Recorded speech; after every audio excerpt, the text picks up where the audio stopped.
Accueillons Pascale Marié-Deschênes. Comme la plupart d'entre vous, j'apprécie énormément bien manger. Malheureusement, quand c'est moi qui cuisine, même quand je pars d'excellents ingrédients, j'arrive pas à livrer un repas qui est invitant, qui est savoureux, avec une belle dose de complexité. Et pour cette raison-là, à la maison, au quotidien, c'est mon chum qui cuisine.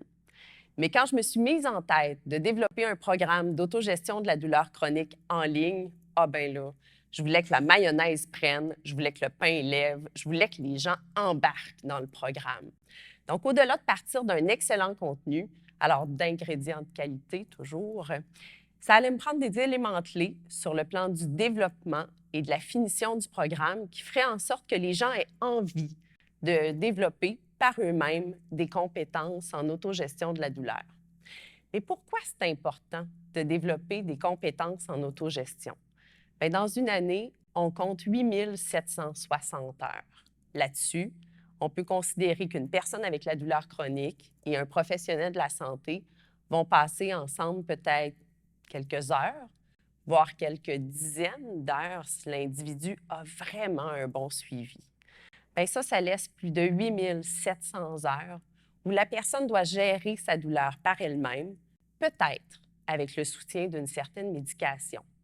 Et à l'heure actuelle, les gens reçoivent de l'information ou de la formation sur l'autogestion beaucoup trop tard dans leur parcours. Des fois, il faut attendre d'avoir des services d'une clinique de la douleur chronique. Donc, on est rendu en deuxième puis en troisième ligne avant qu'ils reçoivent de l'information à cet effet-là. Et moi, je trouvais qu'on avait une très belle opportunité d'agir pour outiller les gens beaucoup plus tôt, puis qu'ils réussissent finalement à prévenir potentiellement certaines poussées de douleur ou à tout le moins à mieux y réagir quand elles surviennent. Donc, mon objectif, c'était ça, livrer un programme d'autogestion de la douleur chronique en ligne, donc qui est disponible au moment où les gens souhaitent s'embarquer dans cette avenue-là et qui ne requiert pas, encore une fois, de passer par une liste d'attente, donc qui ne nécessite pas le soutien d'un professionnel de la santé. Et ça, bien, ça permet aux gens de se trouver quelques petites portes de sortie du labyrinthe que peut représenter la douleur chronique. Alors, je vous ai dit que je partais d'excellents ingrédients pour développer le programme. Je vous les présente à l'instant. On commence avec de l'éducation sur la douleur, la distinction entre la douleur aiguë et la douleur chronique et pourquoi on ne peut pas nécessairement agir de la même façon avec les deux. Ensuite, des activités de mieux-être, ce qui veut dire la relaxation, de la méditation, de la respiration. Le pacing, donc de bien connaître ses limites, de les identifier puis de s'assurer de ne pas les atteindre et de ensuite rééquilibrer ses périodes d'activité puis ses périodes de repos. L'activité physique, ce qui peut inclure des étirements, par exemple, et qui n'est pas un synonyme d'une activité sportive. Le lien entre les pensées, les émotions, nos comportements, puis comment ça peut avoir un impact sur comment on se sent physiquement, donc sur la douleur comme telle.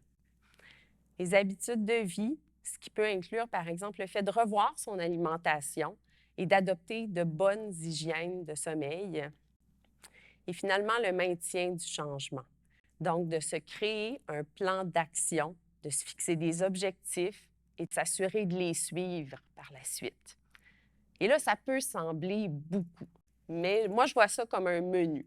C'est-à-dire que je vous invite à prendre votre temps puis à goûter à tout avant de dire « ça, j'aime moins ça ». Ces ingrédients-là, on va en retrouver plusieurs ou certains dans la plupart des programmes d'autogestion de la douleur chronique. Ce que vous allez retrouver beaucoup moins ailleurs, par contre, c'est le fait d'avoir inclus plusieurs personnes qui vivent avec la douleur chronique dans le processus de développement du programme. Donc, 7 personnes vivant avec la douleur chronique qui ont contribué à la démarche de développement. Je vous en présente 5 à l'écran. Donc, ce sont des personnes qui appliquent déjà certaines ou plusieurs des stratégies d'autogestion proposées. Puis, elles vont au-delà du contenu théorique et elles nous disent comment elles parviennent à les appliquer et ce que ça change sur leur quotidien au final et les impacts réels que ça a sur la douleur. Mais le fait de les embarquer dans le processus de développement, ça ne se limitait pas uniquement aux témoignages. Évidemment, dans le fond, le fait d'échanger avec eux, ça faisait en sorte que souvent, j'allais positionner bien au-dessus de ma vision leur propre perspective par rapport au programme, puis même leurs idées ultimement dans le développement. Et c'est assurément une force du programme. Un autre élément qui a été fondamental, ça a été de porter un regard particulier à l'esthétisme du programme. On mange d'abord avec les yeux. Je pense que vous le savez, une très belle assiette aura davantage meilleur goût finalement. Je pense que c'est la même chose avec un contenu en ligne. Présentement, dans le cadre de mon doctorat, je réalise une étude de faisabilité, ce qui fait en sorte que plusieurs personnes ont déjà passé au travers du programme, puis ça nous donne la chance d'évaluer l'acceptabilité du programme et les effets potentiels que ça peut avoir sur leur douleur, mais également sur leur fonctionnement. Et présentement, ce que je peux vous dire, c'est que les résultats préliminaires sont prometteurs. Alors que vous soyez un professionnel de la santé, une personne qui vit avec la douleur chronique ou même un proche, je vous invite à garder l'œil ouvert dans les prochaines semaines.